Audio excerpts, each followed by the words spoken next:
नमस्कार, कहानी बैरल में आपका स्वागत है। लीजिए पेश है देवकीनंदन खत्री द्वारा लिखित सुप्रसिद्ध उपन्यास चंद्रकांता अध्याय 4।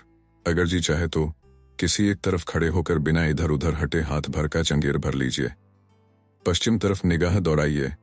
फूली हुई मेहंदी की तख्ती के नीचे जंगली रंग बिरंगे पत्तों वाले हाथ 1.5 हाथ ऊंचे दरख्तों करोटन की चौहरी कतार क्या भली मालूम होती है, और उसके बुंदकीदार सुर्खी लिए हुए सफेद लकीरों वाले सब्ज धारियों वाले लंबे घूंघर वाले बालों की तरह ऐंठे हुए पत्तों क्या कैफियत दिखा रहे हैं।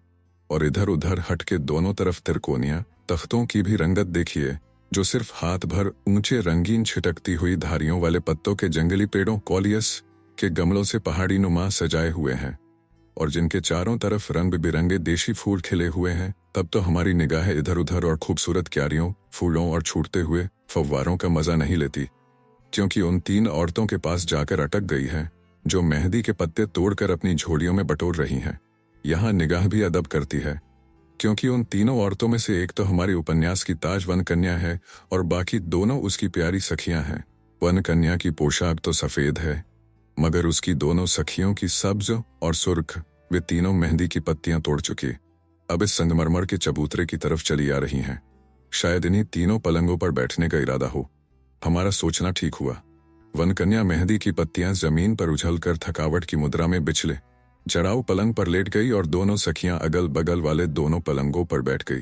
पाठक, हम और आप भी एक तरफ चुपचाप खड़े होकर इन तीनों की बातचीत सुने। वनकन्या ओफ थकावट मालूम होती है। सब्ज कपड़े वाली सखी, घूम कर क्या कमाए हैं? सुर्ख कपड़े वाली सखी दूसरी सखी से, क्या तू भी थक गई है?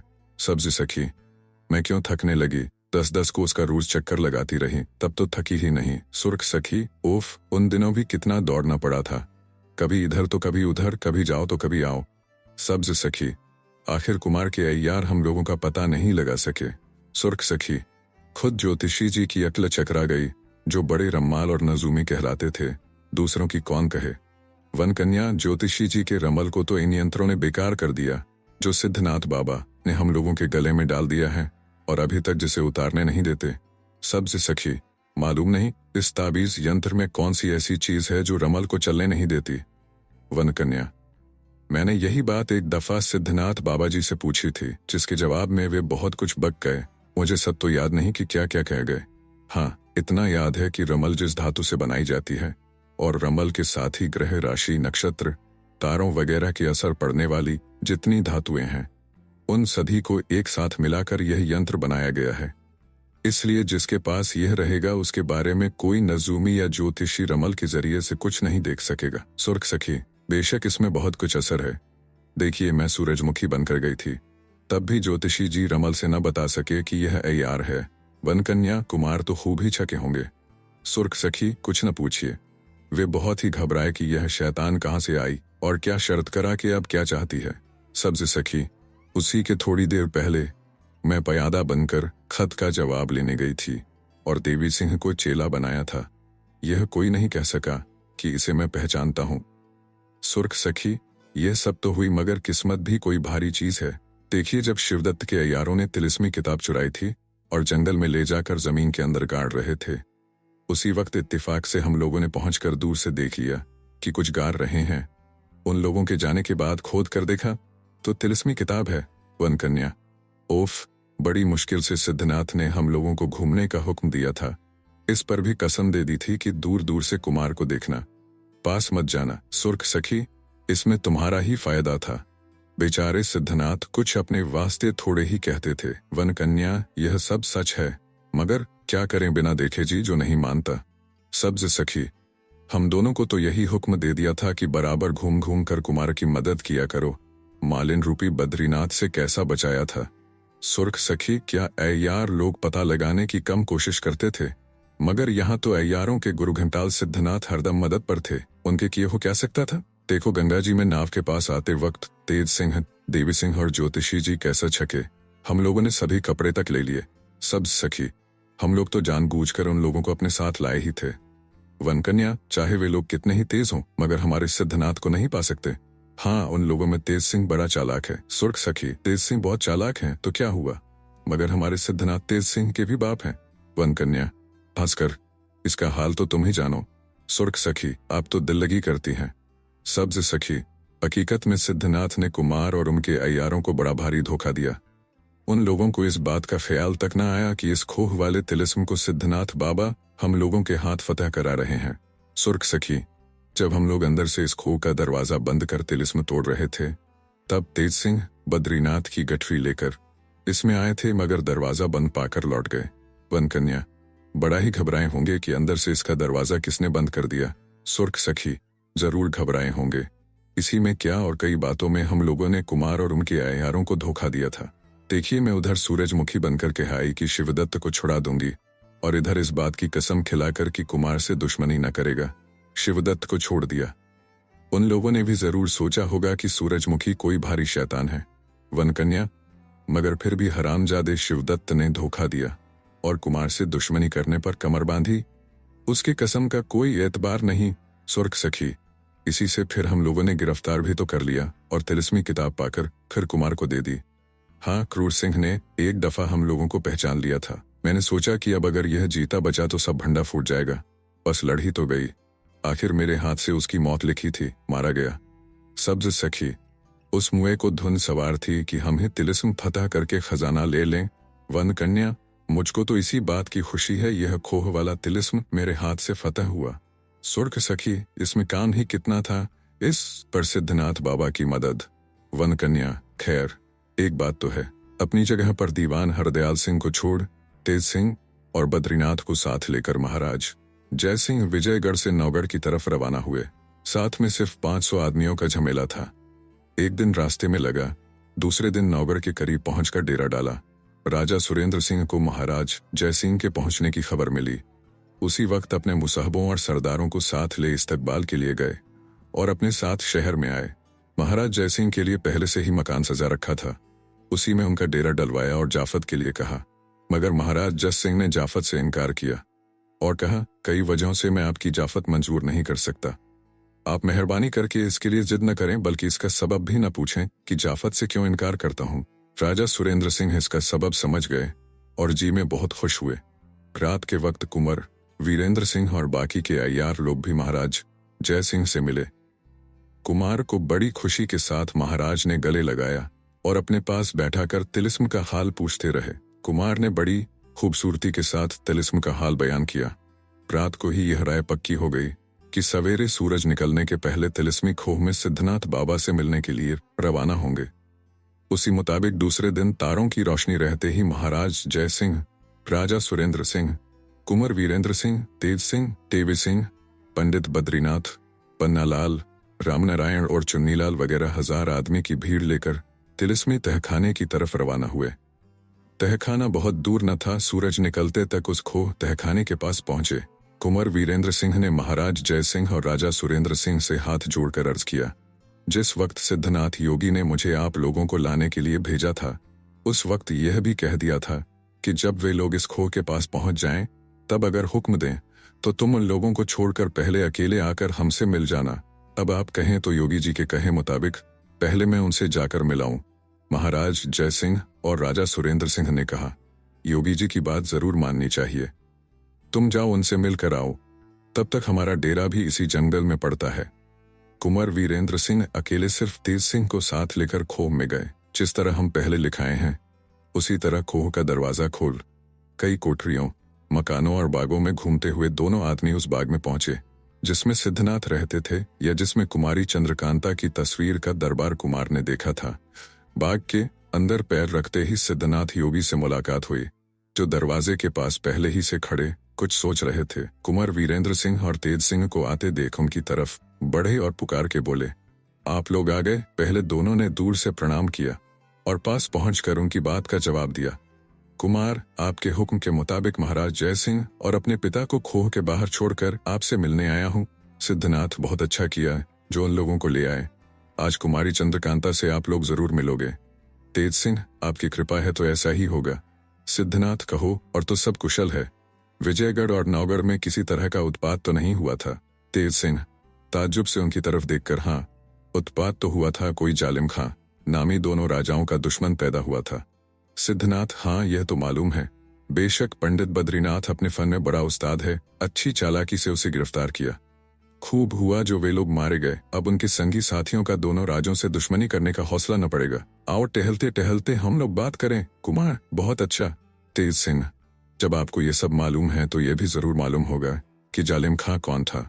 सिद्धनाथ, ये तो नहीं मालूम कि वह कौन था, मगर अंदाज से मालूम होता है कि शायद नाजिम और अहमद के रिश्तेदारों में से कोई होगा। कुमार, ठीक है, जो आप सोचते हैं वही होगा। सिद्धनाथ, महाराज शिवदत्त तो जंगल में चले गए। कुमार, जी हाँ, वे तो हमारे पिता से कह गए हैं कि अब तपस्या करेंगे। सिद्धनाथ, जो हो, मगर दुश्मन का विश्वास कभी नहीं करना चाहिए। कुमार, क्या वह फिर दुश्मनी पर कमर बांधेंगे? सिद्धनाथ, कौन ठिकाना। कुमार, अब हुक्म हो तो बाहर जाकर अपने पिता और महाराज जयसिंह को ले आऊं। सिद्धनाथ, हाँ, पहले यह तो सुन लो कि हमने तुमको उन लोगों से पहले क्यों बुलाया। कहिए सिद्धनाथ। कायदे की बात यह है कि जिस चीज को जी बहुत चाहता है, अगर वह खो गई हो और बहुत मेहनत करने या बहुत हैरान होने पर यकायक ताज्जुब के साथ मिल जाए, तो उसका चाहने वाला उस पर इस तरह टूटता है जैसे अपने शिकार पर भूखाबाज। ये हम जानते हैं कि चंद्रकांता और तुम में बहुत ज्यादा मोहब्बत है। अगर यकायक दोनों राजाओं के सामने तुम उसे देखोगे या वह तुम्हें देखेगी, तो ताज्जुब नहीं कि उन लोगों के सामने तुमसे या कुमारी चंद्रकांता से किसी तरह की बेअदबी हो जाए या जोश में आकर तुम उसके पास ही जा खड़े हो तो भी मुनासिब न होगा। इसलिए मेरी राय है कि उन लोगों के पहले ही तुम कुमारी से मुलाकात कर लो। आओ, हमारे साथ चले आओ। आहा, इस वक्त तो कुमार के दिल की हुई। मुद्दत के बाद सिद्धनाथ बाबा की कृपा से आज उस कुमारी चंद्रकांता से मुलाकात होगी जिसके वास्ते दिन रात परेशान थे। राजपाट जिसकी एक मुलाकात पर न्योछावर कर दिया था, जान तक से हाथ धो बैठे थे, आज एकाएक उससे मुलाकात होगी। सो भी ऐसे वक्त पर जब किसी तरह का फुटका नहीं, किसी तरह का रंज या अफसोस नहीं, कोई दुश्मन बाकी नहीं।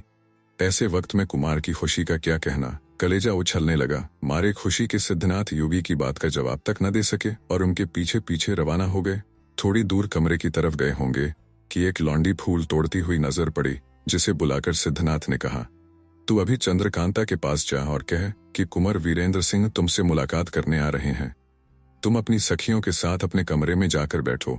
ये सुनते ही वह लौंडी दौड़ती हुई एक तरफ चली गई और सिद्धनाथ कुमार तथा तेज सिंह को साथ ले बाग में इधर उधर घूमने लगे। कुंवर वीरेंद्र सिंह और तेज सिंह दोनों अपनी अपनी फिक्र में लग गए। तेज सिंह को चपला से मिलने की बड़ी खुशी थी। दोनों ये सोचने लगे कि किस हालत में मुलाकात होगी, उससे क्या बातचीत करेंगे, क्या पूछेंगे, वह हमारी शिकायत करेगी तो क्या जवाब देंगे। इसी सोच में दोनों ऐसे लीन हो गए कि फिर सिद्धनाथ योगी से बात न की। चुपचाप बहुत देर तक योगी जी के पीछे पीछे घूमते रह गए। घूम फिरकर इन दोनों को साथ लिए हुए सिद्धनाथ योगी उस कमरे के पास पहुंचे जिसमें कुमारी चंद्रकांता की तस्वीर का दरबार देखा था। वहां पर सिद्धनाथ ने कुमार की तरफ देखकर कहा, जाओ इस कमरे में कुमारी चंद्रकांता और उसकी सखियों से मुलाकात करो, मैं तब तक दूसरा काम करता हूँ। कुंवर वीरेंद्र सिंह उस कमरे में अंदर गए। दूर से कुमारी चंद्रकांता को चपला और चंपा के साथ खड़े दरवाजे की तरफ टकटकी लगाए देखा। देखते ही कुंवर वीरेंद्र सिंह कुमारी की तरफ झपटे और चंद्रकांता कुमार की तरफ। अभी एक दूसरे से कुछ दूर ही थे कि दोनों जमीन पर गिरकर बेहोश हो गए। तेज सिंह और चपला की भी आपस में टकटकी बंध गई। बेचारी चंपा कुंवर वीरेंद्र सिंह और कुमारी चंद्रकांता की यह दशा देख दौड़ी हुई दूसरे कमरे में गई और हाथ में बेदमुश्क की अर्क से भरी हुई सुराही और दूसरे हाथ में सूखी चिकनी मिट्टी का ढेला लेकर दौड़ी हुई आई। दोनों के मुंह पर अर्क खींटा दिया और थोड़ा सा अर्क उस मिट्टी के ढेले पर डालकर हल्का लखलखा बनाकर दोनों को सुंघाया। कुछ देर बाद तेज सिंह और चपला की भी टकटकी टूटी और ये भी कुमार और चंद्रकांता की हालत देख उनको होश में लाने की फिक्र करने लगे। कुंवर वीरेंद्र सिंह और चंद्रकांता दोनों होश में आए। दोनों एक दूसरे की तरफ देखने लगे। मुंह से बात किसी के नहीं निकलती थी। क्या पूछें, कौन सी शिकायत करें, किस जगह से बात उठाएं, दोनों के दिल में यही सोच था। पेट से बात निकलती थी मगर गले में आकर रुक जाती थी। बातों की भरावट से गला फूलता था। दोनों की आंखें डबडबाई थीं, बल्कि आंसू की बूंदें बाहर गिरने लगीं। घंटों बीत गए। देखा देखी में ऐसे लीन हुए कि दोनों को तन बदन की सुधा न रही। कहाँ हैं, क्या कर रहे हैं, सामने कौन है, इसका ख्याल तक किसी को नहीं। कुंवर वीरेंद्र सिंह और कुमारी चंद्रकांता के दिल का हाल अगर कुछ मालूम है तो तेज सिंह और चपला को दूसरा कौन जाने। कौन उनकी मोहब्बत का अंदाजा कर सके। सो वे दोनों भी अपने आपे में नहीं थे। हाँ, बेचारी चंपा इन लोगों का हद दर्जे तक पहुंचा हुआ प्रेम देखकर घबरा उठी। जी में सोचने लगी कि कहीं ऐसा न हो कि इसी देखा देखी में इन लोगों का दिमाग बिगड़ जाए। कोई ऐसी तरकीब करनी चाहिए कि जिससे इनकी यह दशा बदले और आपस में बातचीत करने लगे। आखिर कुमारी का हाथ पकड़ चंपा बोली, कुमारी, तुम तो कहती थीं कि कुमार जिस रोज मिलेंगे उनसे पूछूंगी कि वन कन्या किसका नाम रखा था, वह कौन औरत है, उससे क्या वादा किया है, अब किसके साथ शादी करने का इरादा है। क्या वे सब बातें भूल गईं? अब इनसे न कहोगी। किसी तरह किसी की लौ तभी तक लगी रहती है जब तक कोई दूसरा आदमी किसी तरह की चोट उसके दिमाग पर न दे और उसके ध्यान को छेड़ कर न बिगाड़े। इसीलिए योगियों को एकांत में बैठना कहा है। कुंवर वीरेंद्र सिंह और कुमारी चंद्रकांता की मोहब्बत बाजारू न थी। वे दोनों एक रूप हो रहे थे। दिल ही दिल में अपनी जुदाई का सदमा एक ने दूसरे से कहा और दोनों समझ गए, मगर किसी पास वाले को मालूम न हुआ क्योंकि जुबान दोनों की बंद थी। हाँ, चंपा की बात ने दोनों को चौंका दिया। दोनों की चार आंखें जो मिलजुल कर एक हो रही थीं, हिलडुल कर नीचे की तरफ हो गईं और सिर नीचा किए हुए दोनों कुछ कुछ बोलने लगे। क्या जाने वे दोनों क्या बोलते थे और क्या समझते, उनकी वे ही जाने। बेसिर पैर की टूटी फूटी पागलों की सी बातें कौन सुने, किसके समझ में आए। न तो कुमारी चंद्रकांता को कुमार से शिकायत करते बनी और न कुमार उनकी तकलीफ पूछ सके। वे दोनों पहर आमने सामने बैठे रहते तो शायद कहीं जुबान खोलती, मगर यहाँ 2 घंटे बाद सिद्धनाथ योगी ने दोनों को फिर अलग कर दिया। लौंडी ने बाहर से आकर कहा, कुमार, आपको सिद्धनाथ बाबा जी ने बहुत जल्द बुलाया है, चलिए देर मत कीजिए। कुमार की यह मजाल न थी कि सिद्धनाथ योगी की बात टालते घबरा कर उसी वक्त चलने को तैयार हो गए। दोनों के दिल की दिल ही में रह गई। कुमारी चंद्रकांता को उसी तरह छोड़ कुमार उठ खड़े हुए। कुमारी को कुछ कहा ही चाहते थे, तब तक दूसरी लौंडी ने पहुंचकर जल्दी मचा दी। आखिर कुंवर वीरेंद्र सिंह और तेज सिंह उस कमरे के बाहर आए। दूर से सिद्धनाथ बाबा दिखाई पड़े, जिन्होंने कुमार को अपने पास बुलाकर कहा, कुमार, हमने तुमको यह नहीं कहा था कि दिन भर चंद्रकांता के पास बैठे रहो। दोपहर होने वाली है, जिन लोगों को खोह के बाहर छोड़ आए हो वे बेचारे तुम्हारी राह देखते होंगे। कुमार, सूरज की तरफ देखकर, जी हाँ, दिन तो क्या। कुमार, सक पकाए से होकर, देर तो जरूर कुछ हो गई। अब हुक्म हो तो जाकर अपने पिता और महाराज जयसिंह को जल्दी से ले आऊं। बाबा, हाँ जाओ, उन लोगों को यहाँ ले आओ, मगर मेरी तरफ से दोनों राजाओं को कह देना कि इस खोह के अंदर उन्हीं लोगों को अपने साथ लाएं जो कुमारी चंद्रकांता को देख सकें या जिसके सामने वह हो सके। कुमार, बहुत अच्छा बाबा, जाओ, अब देर न करो। कुमार, प्रणाम करता हूँ। बाबा, इसकी कोई जरूरत नहीं, क्योंकि आज ही तुम फिर लौटोगे। तेज सिंह, दंडवत बाबा, तुमको तो जन्म भर दंडवत करने का मौका मिलेगा, मगर इस वक्त इस बात का ख्याल रखना कि तुम लोगों की जबानी कुमारी से मिलने का हाल खोह के बाहर वाले ना सुने, और आते वक्त अगर दिन थोड़ा रहे तो आज मत आना। तेज सिंह, जी नहीं, हम लोग क्यों कहने लगे। बाबा, अच्छा जाओ। दोनों आदमी सिद्धनाथ बाबा से विदा हो उसी मालूमी राह से घूमते फिरते खोह के बाहर आए। दिन दोपहर से कुछ ज्यादा जा चुका था। उस वक्त कुमार ने स्नान पूजा कुछ नहीं की थी। लश्कर में जाकर कुमार राजा सुरेंद्र सिंह और महाराज जय सिंह से मिले और सिद्धनाथ योगी का संदेशा दिया। दोनों ने पूछा कि बाबा जी ने तुमको सबसे पहले क्यों बुलाया था। इसके जवाब में जो कुछ मुनासिब समझा कहकर दोनों अपने अपने डेरे में आए और स्नान पूजा करके भोजन किया। राजा सुरेंद्र सिंह तथा महाराज जय सिंह एकांत में बैठकर इस बात की सलाह करने लगे कि हम लोग अपने साथ किस खोह के अंदर ले चलें। सुरेंद्र, योगी जी ने कहला भेजा है कि उन्हीं लोगों को अपने साथ खोह में लाओ जिनके सामने कुमारी आ सके। जय सिंह, हम, आप, कुमार और तेज सिंह तो जरूर ही चलेंगे, बाकी जिसको आप चाहें ले चलें। सुरेंद्र, बहुत आदमियों को साथ ले चलने की कोई जरूरत नहीं।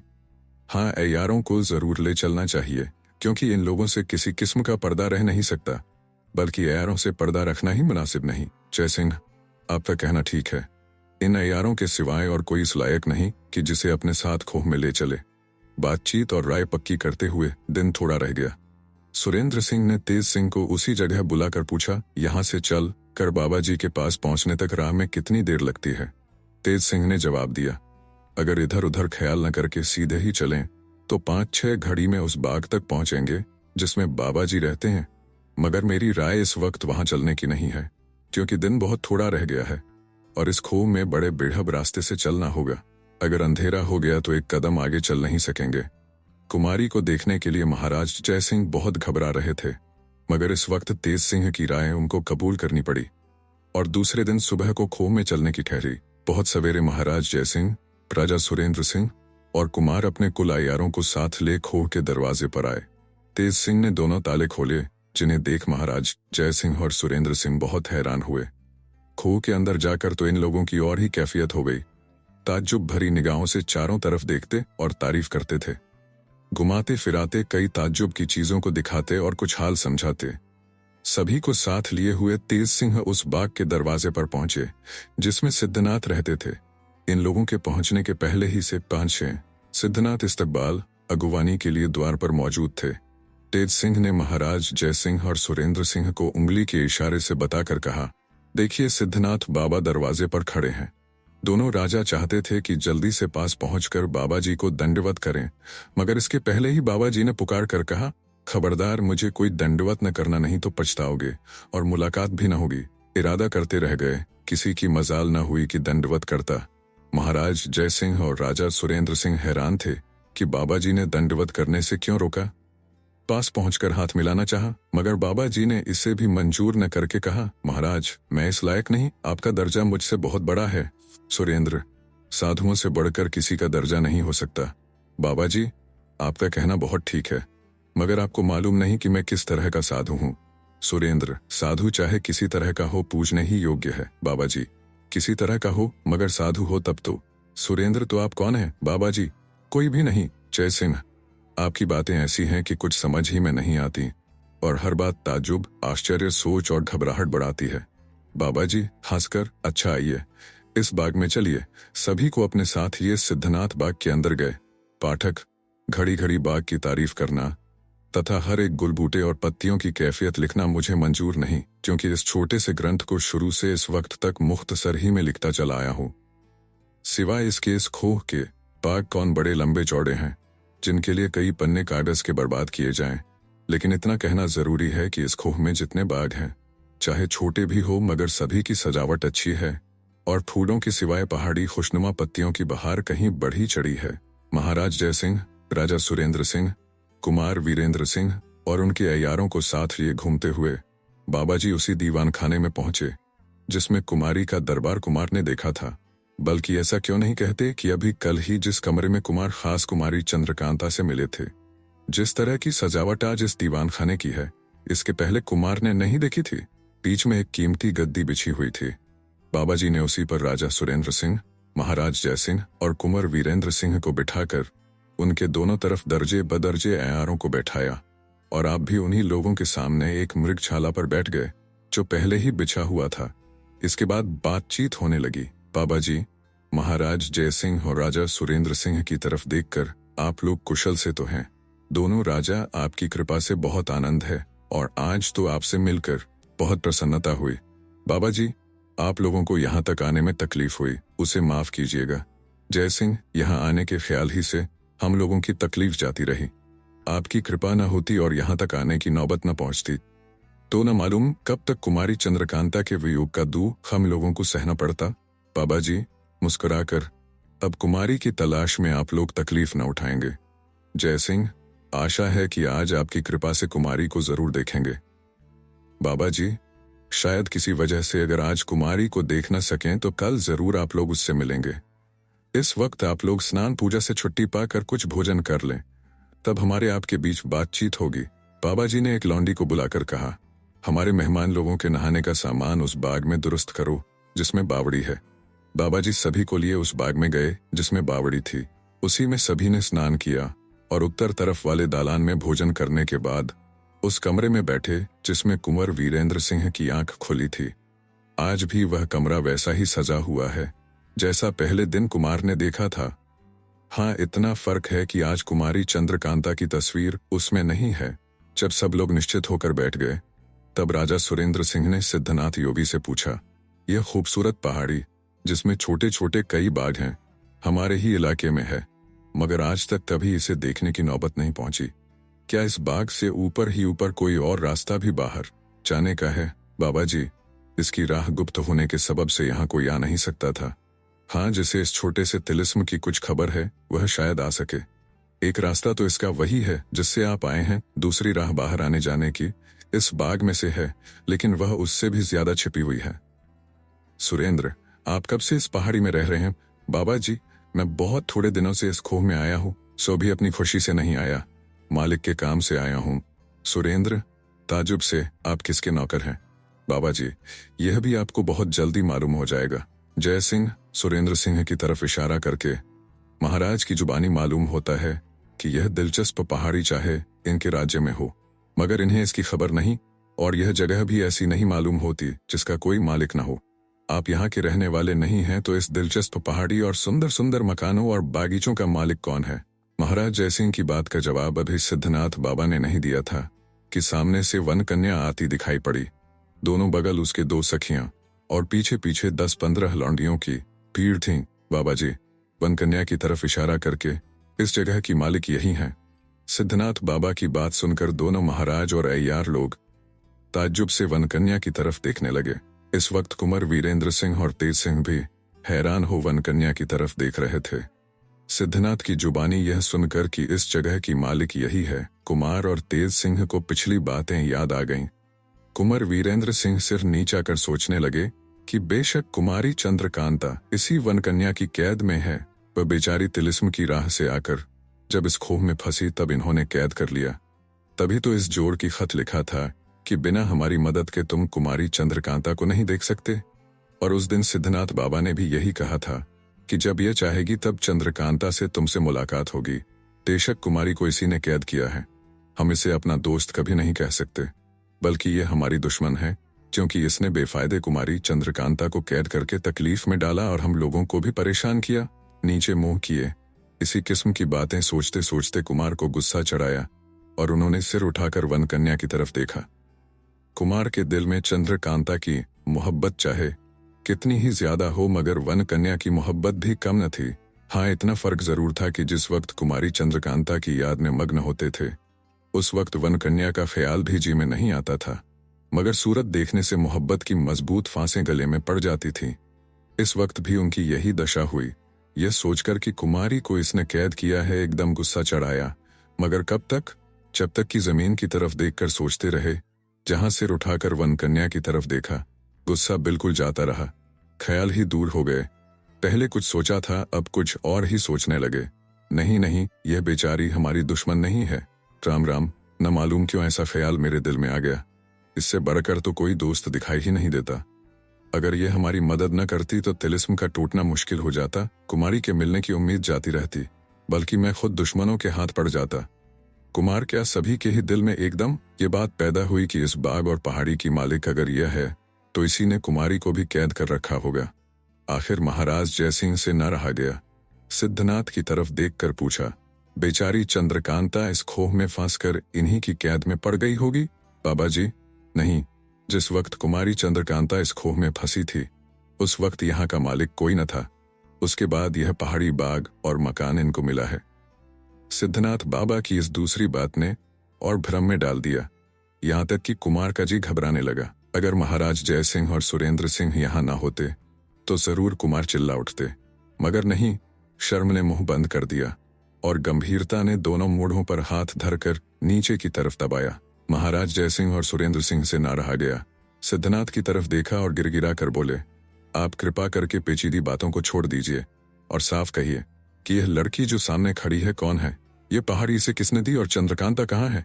महाराज जयसिंह और सुरेंद्र सिंह की बात सुनकर बाबा जी मुस्कुराने लगे और वन कन्या की तरफ देख इशारे से उसे अपने पास बुलाया। अपनी अगल बगल वाली दोनों सखियों को, जिनमें से एक की पोशाक सुर्ख और दूसरी की सब्ज थी, साथ लिए हुए सिद्धनाथ के पास आई। बाबा जी ने उसके चेहरे पर से एक झल्ली जैसी कोई चीज जो तमाम चेहरे के साथ चिपकी हुई थी खींच ली और हाथ पकड़कर महाराज जयसिंह के पैर पर डाल दिया और कहा, लीजिए, यही आपकी चंद्रकांता है। चेहरे पर की झिल्ली उतर जाने से सबों ने कुमारी चंद्रकांता को पहचान लिया। महाराज जयसिंह पैर से उसका सिर उठाकर देर तक अपनी छाती से लगाए रहे और खुशी से गदगद हो गए। सिद्धनाथ योगी ने उसकी दोनों सखियों के मुंह पर से भी झिल्ली उतार दी। लाल पोशाक वाली चपला और सब्ज पोशाक वाली चंपा साफ पहचानी गईं। मारे खुशी के सबों का चेहरा चमक उठा। आज की सी खुशी कभी किसी ने नहीं पाई थी। महाराज जयसिंह के इशारे से कुमारी चंद्रकांता ने राजा सुरेंद्र सिंह के पैर पर सिर रखा। उन्होंने उसका सिर उठाकर चूमा। घंटों तक मारे खुशी के सभी की अजब हालत रही। कुंवर वीरेंद्र सिंह की दशा तो लिखनी ही मुश्किल है। अगर सिद्धनाथ योगी इनको पहले ही कुमारी से न मिलाए रहते तो इस समय इनको शर्म और हया कभी न दबा सकती। जरूर कोई बेअदबी हो जाती। महाराज जयसिंह की तरफ देखकर सिद्धनाथ बाबा बोले, आप कुमारी को हुक्म दीजिए कि अपनी सखियों के साथ घूमे फिरे या दूसरे कमरे में चली जाए, और आप लोग इस पहाड़ी और कुमारी का विचित्र हाल मुझसे सुने। जयसिंह बहुत दिनों के बाद इसकी सूरत देखी है, अब कैसे अपने से अलग करूं, कहीं ऐसा न हो कि फिर कोई आफत आए और इसको देखना मुश्किल हो जाए। बाबा जी हंसकर, नहीं नहीं, अब यह आपसे अलग नहीं हो सकती। जयसिंह, खैर जो हो इसे मुझसे अलग मत कीजिए, और कृपा करके इसका हाल शुरू से कहिए। बाबा जी, अच्छा, जैसी आपकी मर्जी। महाराज जयसिंह और सुरेंद्र सिंह के पूछने पर सिद्धनाथ बाबा ने इस दिलचस्प पहाड़ी और कुमारी चंद्रकांता का हाल कहना शुरू किया। बाबा जी, मुझे मालूम था कि यह पहाड़ी एक छोटा सा तिलिस्म है, और चुनारगढ़ के इलाके में भी कोई तिलिस्म है। जिसके हाथ से वह तिलिस्म टूटेगा उसकी शादी जिसके साथ होगी, उसी के दहेज के सामान पर यह तिलिस्म बंधा है, और शादी होने के पहले ही वह इसकी मालिक होगी। सुरेंद्र, पहले यह बताइए कि तिलिस्म किसे कहते हैं और वह कैसे बनाया जाता है। बाबा जी, तिलिस्म वही शख्स तैयार कराता है जिसके पास बहुत माल खजाना हो और वारिस न हो। तब वह अच्छे अच्छे ज्योतिषी और नजूमियों से दरियाफ्त करता है कि उसके या उसके भाइयों के खानदान में कभी कोई प्रतापी या लायक पैदा होगा या नहीं। आखिर ज्योतिषी या नजूमी इस बात का पता देते हैं कि इतने दिनों के बाद आपके खानदान में एक लड़का प्रतापी होगा, बल्कि उसकी एक जन्म पत्री लिखकर तैयार कर देते हैं। उसी के नाम से खजाना और अच्छी अच्छी कीमती चीजों को रखकर उस पर तिलिस्म बांधते हैं। आजकल तो तिलिस्म बांधने का यह कायदा है कि थोड़ा बहुत खजाना रखकर उसकी हिफाजत के लिए दो एक बलि दे देते हैं। वह प्रेत या सांप होकर उसकी हिफाजत करता है और कहे हुए आदमी के सिवाय दूसरे को एक पैसा लेने नहीं देता। मगर पहले यह कायदा नहीं था। पुराने जमाने के राजाओं को जब तिलिस्म बांधने की जरूरत पड़ती थी तो बड़े बड़े ज्योतिषी, नजूमी, वैद्य, कारीगर और तांत्रिक लोग इकट्ठे किए जाते थे। उन्हीं लोगों के कहे मुताबिक तिलिस्म बांधने के लिए जमीन खोदी जाती थी। उसी जमीन के अंदर खजाना रखकर ऊपर तिलिस्मी इमारत बनाई जाती थी। उसमें ज्योतिषी, नजूमी, वैद्य, कारीगर और तांत्रिक लोग अपनी ताकत के मुताबिक उसके छिपाने की बंदिश करते थे, मगर साथ ही इसके उस आदमी के नक्षत्र और ग्रहों का भी ख्याल रखते थे जिसके लिए वह खजाना रखा जाता था। कुंवर वीरेंद्र सिंह ने एक छोटा सा तिलिस्म तोड़ा है। उनकी जुबानी आप वहां का हाल सुनिए और हर एक बात को खूब गौर से सोचिए, तो आप ही मालूम हो जाएगा कि ज्योतिषी, नजूमी, कारीगर और दर्शन शास्त्र के जानने वाले क्या काम कर सकते थे। जयसिंह, खैर इसका हाल कुछ कुछ मालूम हो गया, बाकी कुमार की जुबानी तिलिस्म का हाल सुनने और गौर करने से मालूम हो जाएगा। अब आप इस पहाड़ी और मेरी लड़की का हाल कहिए, और यह भी कहिए कि महाराज शिवदत्त इस खोह से क्यों कर निकल भागे और फिर क्यों कर कैद हो गए। बाबा जी सुनिए, मैं बिल्कुल हाल आपसे कहता हूँ। जब कुमारी चंद्रकांता चुनारगढ़ के तिलिस्म में फंसकर इस खोह में आई तो 2 दिनों तक तो इस बेचारी ने तकलीफ से काटे। तीसरे रोज खबर लगने पर मैं यहाँ पहुंचा और कुमारी को उस जगह से छुड़ाया जहां वह फंसी हुई थी, और जिसको मैं आप लोगों को दिखाऊंगा। सुरेंद्र, सुनते हैं तिलिस्म तोड़ने में ताकत की भी जरूरत पड़ती है। बाबा जी यह ठीक है, मगर इस तिलिस्म में कुमारी को कुछ भी तकलीफ ना हुई और न ताकत की जरूरत पड़ी, क्योंकि इसका लगाव उस तिलिस्म से था जिसे कुमार ने तोड़ा है। वह तिलिस्म या उसके कुछ हिस्से अगर न टूटते तो यह तिलिस्म भी न खुलता। कुमार, सिद्धनाथ की तरफ देखकर, आपने यह तो कहा ही नहीं कि कुमारी के पास किस राह से पहुंचे। हम लोग जब इस खोह में आए थे और कुमारी को बेबस देखा था, तब बहुत सोचने पर भी कोई तरकीब ऐसी न मिली थी जिससे कुमारी के पास पहुंचकर इन्हें उस बला से छुड़ाते। बाबा जी, सिर्फ सोचने से तिलिस्म का हाल नहीं मालूम हो सकता है। मैं भी सुन चुका था कि इस खोह में कुमारी चंद्रकांता फंसी पड़ी है और आप छुड़ाने की फिक्र कर रहे हैं, मगर कुछ बन नहीं पड़ता। मैं यहाँ पहुंचकर कुमारी को छुड़ा सकता था, लेकिन यह मुझे मंजूर न था। मैं चाहता था कि यहाँ का माल असबाब कुमारी के हाथ लगे। कुमार, आप योगी हैं, योग बल से इस जगह पहुंच सकते हैं, मगर मैं क्या कर सकता था। बाबा जी, आप लोग इस बात को बिल्कुल मत सोचिए कि मैं योगी हूँ। जो काम आदमी के या एयारों के किए नहीं हो सकता, उसे मैं भी नहीं कर सकता। मैं जिस राह से कुमारी के पास पहुंचा और जो जो किया सो कहता हूँ, सुनिए। सिद्धनाथ योगी ने कहा, पहले इस खोह का दरवाजा खोल। मैं इसके अंदर पहुंचा और पहाड़ी के ऊपर एक दर्रे में बेचारी चंद्रकांता को बेबस पड़े हुए देखा। अपने गुरु से मैं सुन चुका था कि इस खोह में कई छोटे छोटे बाग हैं जिनका रास्ता उस चश्मे में से है जो खोह में बह रहा है। खो के अंदर आने पर आप लोगों ने उसे जरूर देखा होगा, क्योंकि खो में उस चश्मे की खूबसूरती भी देखने के काबिल है। सिद्धनाथ की इतनी बात सुनकर सभी ने हूँ हाँ कह के सिर हिलाया। इसके बाद सिद्धनाथ योगी कहने लगे, मैं लंगोटी बांधकर चश्मे में उतर गया और इधर से उधर और उधर से इधर घूमने लगा। यकायक पूरब तरफ जल के अंदर एक छोटा सा दरवाजा मालूम हुआ। गोता लगाकर उसके अंदर घुसा। 8-10 हाथ तक बराबर जल मिला। इसके बाद धीरे धीरे जल कम होने लगा, यहाँ तक कि कमर तक जल हुआ। तब मालूम पड़ा कि यह कोई सुरंग है जिसमें चढ़ाई के तौर पर ऊंचे की तरफ चला जा रहा हूँ। आप सुन रहे थे कहानी बैरल से बाबू देवकीनंदन खत्री द्वारा लिखित उपन्यास चंद्रकांता अध्याय 4। वीडियो पसंद आया तो इसे लाइक करिए और चैनल को भी सब्सक्राइब कीजिए। धन्यवाद।